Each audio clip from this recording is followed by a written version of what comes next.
Happening now, a man is in custody in connection with an attempted robbery at a local bank in Jamestown. Plus, baseball is back. What you need to know about tonight's Tarp Skunk game.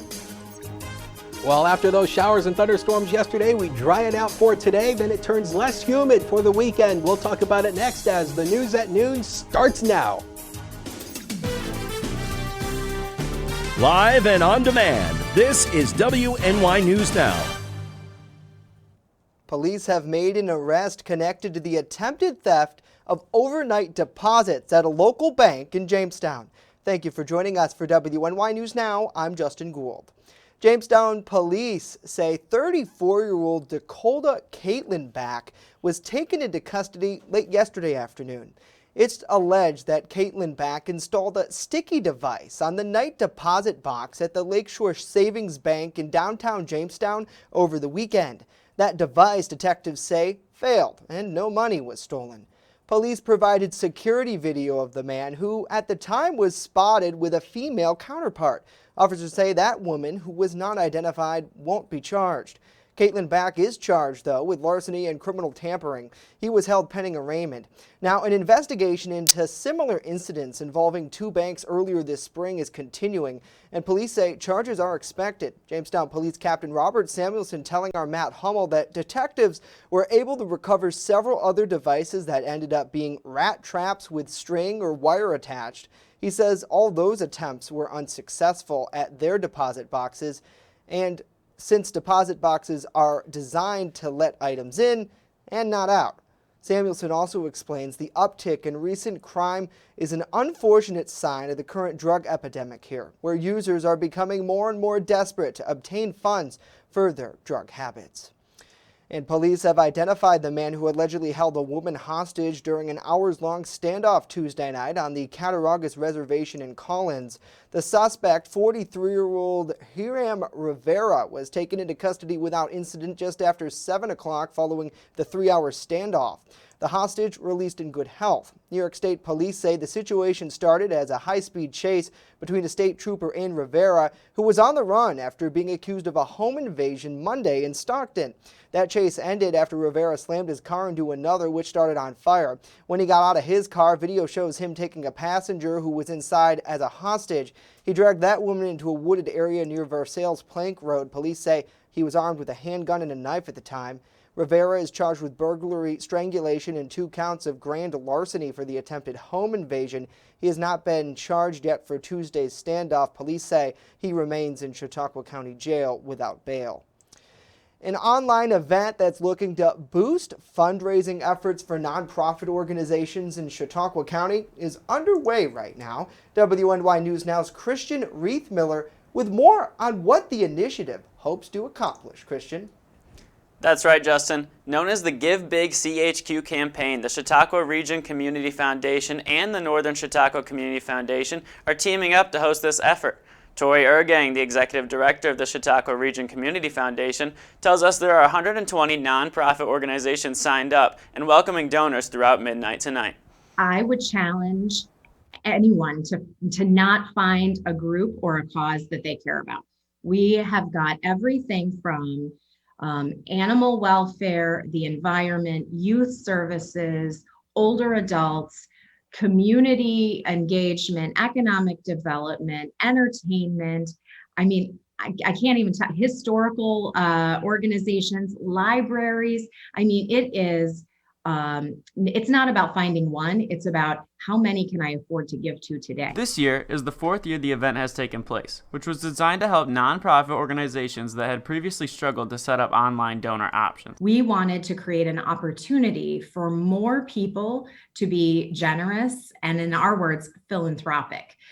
We knew that online giving was something that many very small nonprofits and even medium-sized nonprofits were unable to really accept online donations from the technology, or maybe the cost, it was prohibitive.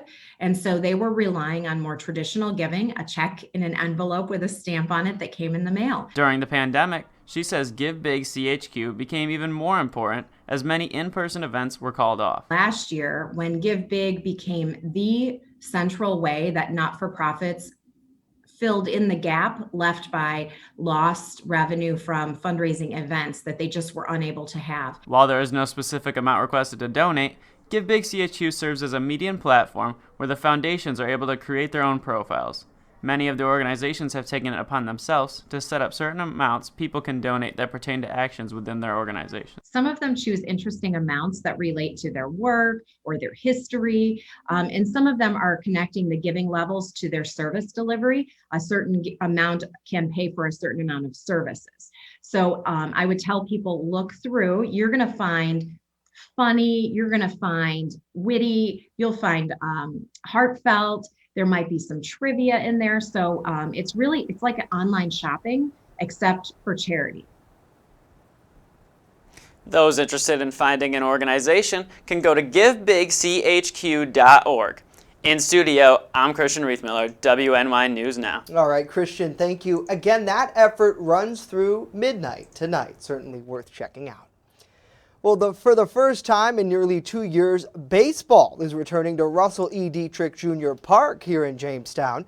The Jamestown Tarp Skunks will host the Batavia Muck Dogs during their home opener at 7 o'clock tonight. The collegiate level baseball team is playing their first season under the new Tarp Skunk rebranding, a name that certainly captured the public's attention since its announcement last year. The Tarp Skunks Director of Business and Sales Operations, Jacob Kindberg, tells us the home opener, which kicks off with a free live concert tailgate starting at 5, is not only celebrating the return of baseball, but its local history too. This is the 80th anniversary of the stadium. When it opened in 1941, it was Municipal Stadium, and at the time Jamestown Falcons in the Pony League were playing here. And kind of unique as our 80th anniversary, 80th birthday celebration this year, we're bringing back the Batavia Muck Dogs for our first home game, because they were in fact the away team at that very first game in 1941. So kind of it's coming full circle. Now, despite minor differences in some seating arrangements, there will be accommodations for both those who are vaccinated and those who are not. Certainly an exciting time. I know Christian, who was just down here a moment ago, will be there at the park tonight and providing full coverage coming up tomorrow. So certainly you'll want to stay tuned for that. And if you plan to head out, if you see him, definitely give him a shout, because he'd love to hear from you. It's great to see Jason, good to see Scott, David, Haley, and Pam as well. Hopefully you all are having an excellent day out there. Let's now switch gears and get a check of our weather forecast. Dakota standing by with more on what we can expect at the game tonight. Yes, and tonight is going to be a fantastic night for baseball. Let's take a look at it here. Bang, there goes that baseball. 79 degrees at the first pitch at 7 o'clock at the field. By the time we go to the 7th inning stretch, about 75 degrees, partly to mainly clear tonight. So it's going to be fantastic. 68 degrees by the 9th inning. So it's going to be a fantastic night for the Tarp Skunks home opener. And for the first time in 2 years, we have baseball back here in Jamestown. And man, it's been a long time coming. A live look over Finley Lake shows you the absolutely clear blue skies, in the words of George Strait. 77 degrees with a dew point at 60. The dew point has dropped today, so it is not as sticky as it was yesterday. You see the satellite and radar composite shows you just those clear skies across the region, not really a cloud showing up across the southern tier or northwestern Pennsylvania, and it's going to stay that way throughout much of the afternoon. So get out and enjoy today. 81 was the high yesterday, but with that humidity, it felt a whole lot warmer than that. 63 is where we started the day. 91 and 53 are the record highs and lows for this day. So through the afternoon, mostly sunny and less humid. There could be an isolated shower down across northwestern Pennsylvania. I really didn't put it in the forecast, but we will mention it for a small chance. Still nice and warm, 77 to 84, with an east wind averaging 7 to 14 miles per hour. Now tomorrow we may get a couple isolated rain showers. Then the weekend, not looking bad. We'll tell you about it in full detail with that 7-day forecast later in the show. Justin? All right, Dakota, certainly stick around for it. About 10 minutes away. We'll see you then. Well, there's a new push to end child mask mandates here in New York. Sponsored by State Assemblyman Chris Tagg and supported by Assemblyman Andy Goodell, who represent Chautauqua County, the legislation would prevent state agencies from mandating mask requirements for children. The bill specifically would end those requirements for kids in school, summer camps, and similar settings, while not allowing those state agencies to implement such mandates in the future for healthy, non-asymptomatic kids under the age of 18. Assemblyman Goodell spoke at a press conference yesterday saying kids don't need to grow up in a hospital environment, but rather just be kids. We need to let our kids live their childhood safely, and they can do it without masks. Give the power back to the parents. Let our kids live a life. Now, vaccination rates in New York have remained higher than the national average among adults, and supporters of the bill say evidence suggests that COVID doesn't spread significantly within school children. Well, the U.S. is reporting the second lowest average of daily COVID infections since March 2020. But new concerns that decline in vaccination rates could mean millions of doses are going to go unused. John Lawrence picks up the story. The CDC reports about 11 million Johnson & Johnson vaccines, nearly half of the amount delivered throughout the U.S., are sitting in storage and rapidly approaching expiration. It's not realistic to expect that not a single dose will go to waste. The company is now working to extend its vaccine's shelf life. The FDA is looking into that right now, trying to determine if, in fact, the date can be extended or not, and if so, can we get them properly utilized, whether it's utilized in the United States or elsewhere. The drop in new cases coinciding with a travel boom. The CDC updating its international travel guidance, moving 33 countries, including Iceland, Israel, and Singapore, into the lowest risk category. We're very excited. It is a bittersweet. We have been waiting for this since March 14th. For a year and a half. Carnival Cruise Lines, meanwhile, is set to start sailing again next month from Galveston, Texas. But a battle is now brewing between major cruise lines and the Republican governors there and in Florida. The governors banning proof of vaccines, but the cruise ships are requiring vaccines for passengers. Texas is open 100%. And we want to make sure that you have the freedom to go where you want without limits. I'm John Lawrence reporting. John, thank you. Currently, the J&J vaccine can be stored for up to 3 months at refrigerator temperatures. Well, coming up, the reminder to park goers as the summer season gets underway. And later, we preview this weekend's first ever Pride Festival that will be taking over downtown Jamestown. Stay with us as WNY News Now continues on this beautiful Thursday afternoon.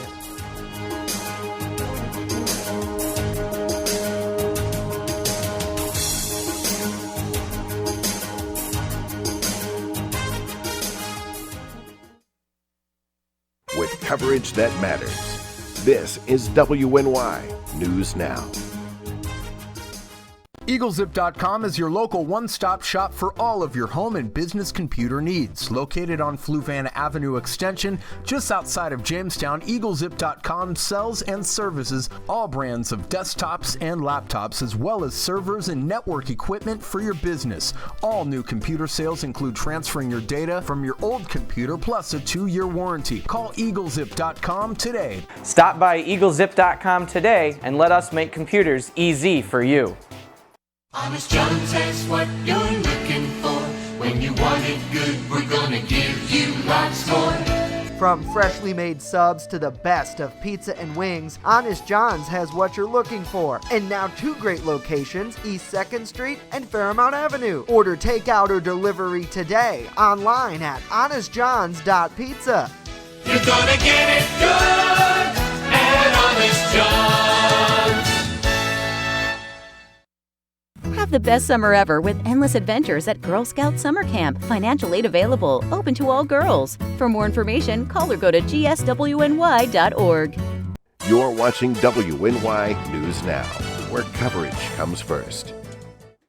The City of Jamestown's mayor office is reminding residents about smoking rules for city parks and recreational areas.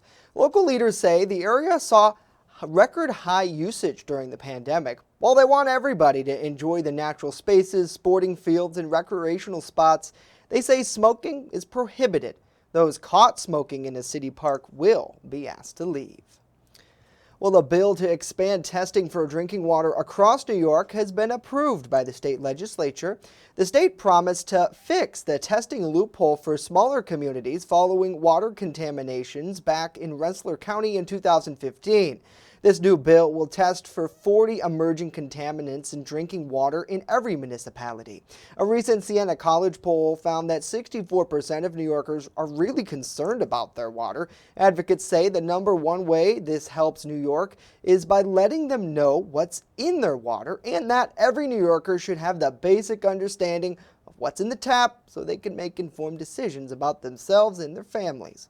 Well, the governor is expected to sign that bill into law soon. President Joe Biden's first international trip will include high-profile visits with Queen Elizabeth and Russian President Vladimir Putin.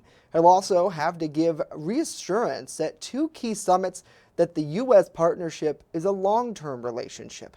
Karen Kafa previews the itinerary from Washington. President Joe Biden off to Europe with a message. Make it clear to Putin and to China that Europe and the United States are tight. And seeking to reassure allies the U.S. is back. The trip at its core will advance the fundamental thrust of Joe Biden's foreign policy, to rally the world's democracies to tackle the great challenges of our time. The first overseas trip of Biden's presidency includes the first in-person G7 summit since the COVID-19 pandemic began. Economic recovery and vaccine diplomacy will top conversations in Cornwall, England, as Biden seeks to smooth over lingering skepticism about U.S. commitment after European leaders' difficult relationships with former President Donald Trump. I think there will certainly be some trepidation and some excitement to resume what looks more like normal diplomacy. I think there's also going to be a relief. In previous years, there was real concern about theatrics rather than substance. Garrett Martin, professor at American University's School of International Service, says Biden's first trip is an action to reinforce his words. Where you go first sends a signal of importance. I think we have seen all the signals already in terms of greater consultation, of greater sort of coordination in the first few months. But that is not enough. Biden will also attend the NATO summit in Brussels, an alliance Trump talked about leaving during his term. Russia will be among top topics there, and Biden will sit down with Vladimir Putin in Geneva next Wednesday. The White House seeking to draw a stark contrast with Trump's 2018 Helsinki summit with Putin and set a tone early on. It's about a relationship of verification. It's about a relationship of clarifying what our expectations are and laying out that if certain kinds of harmful activities continue to occur, there will be responses from the United States. Also this weekend, the President and First Lady will make a stop in Windsor, England to meet with Queen Elizabeth. Biden will be the 13th U.S. president to meet the 95-year-old monarch. In Washington, I'm Karen Kafa. Karen, thank you. The U.S. has bought 500 million doses of Pfizer's COVID vaccine to donate to lower-income countries. A person familiar with the move saying President Biden is expected to announce that at the G7 summit.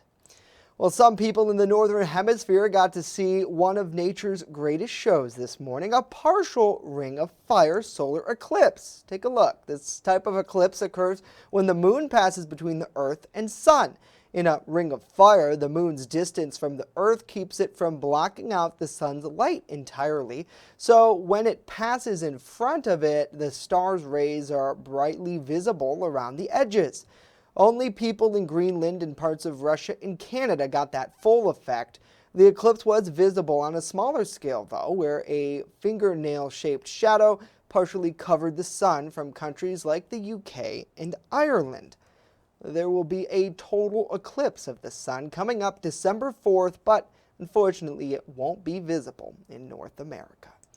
Well, we thank you for joining us for WNY News Now. Let us know what you guys think about these stories and more in the comments down below, or simply send us a thumbs up. We'd love to hear from you. It's great to see Scott, Jamie, and Melissa as well. Thank you so much for tuning in here on the Facebook Live land. Chief Forecaster Dakota Hunter joining us now. It was a pretty cool sight. If you woke up early enough to see it, Dakota, out there. I didn't get a chance to see it, unfortunately. I didn't either. Yeah, I know. We both like our beauty sleep, don't we? Well, you know, with me, I don't get very much sleep. But at like 5 in the morning, 6 in the morning, I'm actually finally in bed. So, but yeah, I mean, you know, the next big solar eclipse is in 2024 in April, and the path of totality goes right over us. So that means we're going to have a fantastic view, and weather permitting. I remember the past one where we were up on the roof here. We did live coverage. It was cool. It was really cool to see. And the next one should even be better. Yeah, right. Even better. One thing that we did get to see yesterday was a ton of pics from those kind of crazy storms yesterday afternoon. Yeah, and you know, it's the same thing we talk about. That's why I put it on the banner. Expect the unexpected. We had severe thunderstorm warnings and flash flood warnings kind of all over the place yesterday. This is a look, and yeah, now, you know, these storms in a way were borderline severe, but man, they put down some heavy rainfall and definitely some gusty winds. Our own Storm Hartman sent this pic in from Fairmont Avenue. There's the Wegmans right there. You can see the low-hanging clouds. These are what we call creepy-looking clouds, but it's not a tornado. It's simply just low-hanging clouds. And Justin, you took this picture on your way home last night. After the storms cleared out, we had another nice rainbow, and there is a pot of gold at the end of a rainbow. That's my house right there. Right over there. Yep. I found it in my living room. Right there, that white little dot right there. But it wasn't the gold you thought. It was Velveeta gold. Okay, all right. So it was Velveeta cheese. You can eat a whole brick of Velveeta, you know. Anyway, if you have any pictures or videos of the weather, Hunters WX on Twitter, the First Defense weather page on Facebook, and use that hashtag MyLocalWX. And look at the rainfall totals yesterday. Same story as what we had on Tuesday. If you got a storm, it poured. Look at Cattaraugus, 1.18 inches. Kennedy, 0.71 inches. Jamestown, about 707 inch. Little Valley, a little more than half an inch. A little less than a half an inch there in Falconer, and about a quarter of an inch in Salamanca.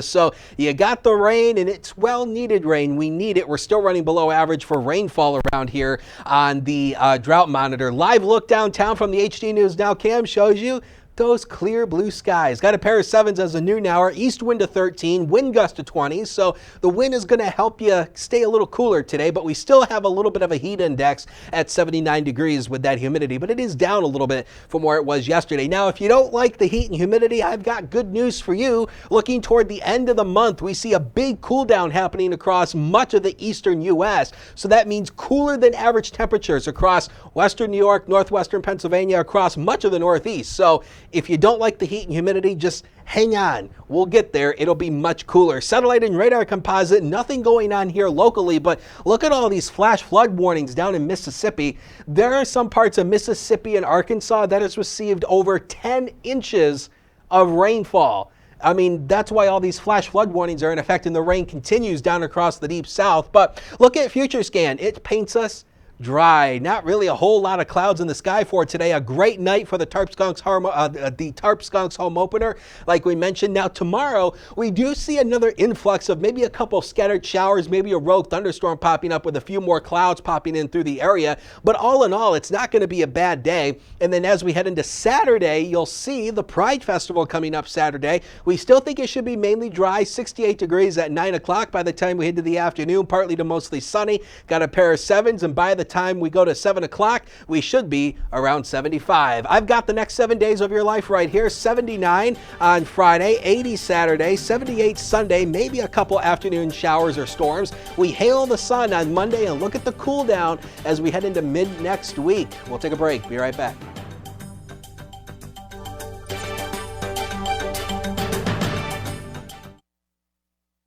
With coverage that matters. This is WNY News Now.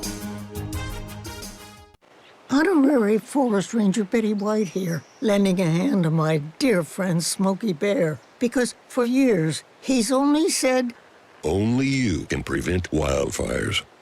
But there's a lot more to say, like If you park your car on tall, dry grass, the hot exhaust pipe can start a wildfire. So keep the animals safe, especially the cute shirtless one. Go to SmokeyBear.com to learn more about wildfire prevention. I'm a survivor. I'm a survivor. I'm a survivor. Testicular cancer is the leading form of cancer in men aged 15 to 35. 1 in 250 men will be diagnosed with testicular cancer. But 98% will survive if detected early. As a survivor, I believe early detection is the key. Learn how to do a testicular self-exam and other important facts about testicular cancer at oneball4tc.com. You're watching WNY News Now, your source for breaking news. Welcome back to WNY News Now. For the first time in Jamestown's 200-year history, members of the LGBTQI plus community will gather together this weekend in celebration of Pride Month. WNY News Now's Dakota Hunter joining us with more on what this festival aims to do. I hear it's more than just a celebration, Dakota, but also an education initiative. That's right, Justin. What started as a simple question from a Jamestown resident has turned into a first-of-its-kind event celebrating the LGBTQI plus community that's slated to take place this weekend. Jamestown Pride Festival coordinator Sheridan Smith says the festival's origin dates back to nearly 2 years ago when he noticed the area was missing something. And there have been picnics in the past and other, various events, but no big outward focused Pride Festival. So I gathered a bunch of people together and we asked the question. That's when the Pride Steering Committee was formed, stitching together ideas on how to host the area's first ever Pride Fest. We started planning, everything was coming together, and then the world shut down. Much of the pre-pandemic work, Smith says, will be included in Saturday's events, which kicks off with a 9:30 a.m. flag raising at City Hall. This will commemorate the anniversary of the Pulse nightclub shooting in Florida. So we're going to remember that. We're going to remember what the struggle of pride was and still is.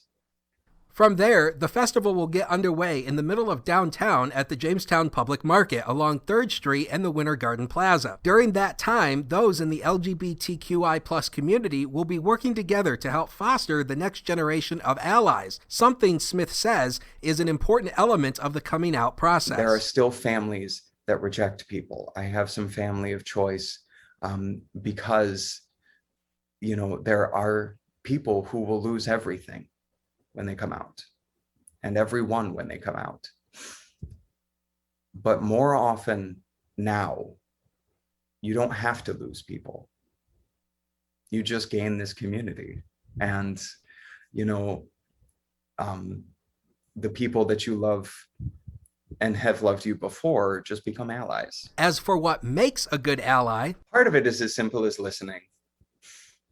But part of it is also speaking up when those of us who are tired of speaking up can't anymore. There are people who are in the disability community. There are people who are in the Black community, and they don't have, endless amounts of energy to explain who they are or what they need or to defend who they are. That's where he says an ally comes in to simply support their family, friends, or in some cases, a complete stranger, saying the focus of socialization throughout the day will address fostering allyship. I've been contacted by a number of parents who are trying to understand their children's struggle with gender expression. And they don't have the language for it, or they don't have the context for it. And they want to be able to have these discussions in an informed way. They want to be able to support their children in something that can be a very difficult process. And so they're going to be there with their children, learning this together. Now, Justin, the evening caps off with a drag performance from Pandora Box from RuPaul's Drag Race at the Winter Garden Plaza. To learn more about the festival and download the poster with a rundown of the day's activities, check out Jamestown Pride on Facebook. Wow, that's incredible. And it looks like it's really going to be more of a community celebration than anything that he talked about there in your excellent package. And I know, Dakota, we don't like to cross the lines too much with journalism, but we've talked about this before. This event, it seems like it means a lot to you yourself. Yeah, and one of the things that I think a lot of people don't realize, and I think the one thing that Sheridan, I think, was trying to hone in on was, there is abject fear when a lot of people come out. And I know when I did, there was a lot of fear of, okay, I'm not sure how my family stands on this issue, how my friends are going to take it, how my coworkers are going to take it. And, and I thought for years, and, I, like, in the back of my mind, I think like a lot of people, you kind of knew, like, hey, I might be this way, but I might not be, because, society kind of teaches you that when you're first born, you're going to grow up, marry, the opposite sex and have children and whatever. But not everybody is born that way. Right. And, it took me a long time to realize who I really am and to finally come out. And when I did, it was a freeing experience for me, because I didn't have to live a lie anymore. I didn't have to tell myself, I'm straight and I'm going to be dating and marrying a woman. Right. I don't have to lie to myself or my friends or my family anymore. And we talked about that here when you came to us and discussed that. The first thing I did was give you a hug, because you're the Dakota Hunter. This was pre-COVID, by the way. Pre-COVID, so. right? And the thing is, you are you, and I'm really happy for you, and I just want you to know we love and we support you in the endeavors, and thank you for sharing this with us today. And I look forward to seeing the event. I think it'll be really great. Dakota is going to be out at that come this weekend as well. So if you're looking for him, he'll have those, as we joke, 8x10 glossies. That's right. Have your 8x10 glossies. I'll have my Sharpie out. $50 a piece for an autograph. If you bring your own Sharpie, it's free. Yes, there you go. All right, Dakota. Thank you, sir. You're welcome. That's going to do it for us today. Of course, news continues 24/7 at WNYNewsNow.com, and on our mobile app. You can download it for free in the Apple App Store and Google Play Store. We'll leave you with this live look over Wally World there in Lakewood. We'll see you back here tomorrow with our TGIF edition. Don't forget, we'll be featuring a new furry friend in our Pet of the Week segment.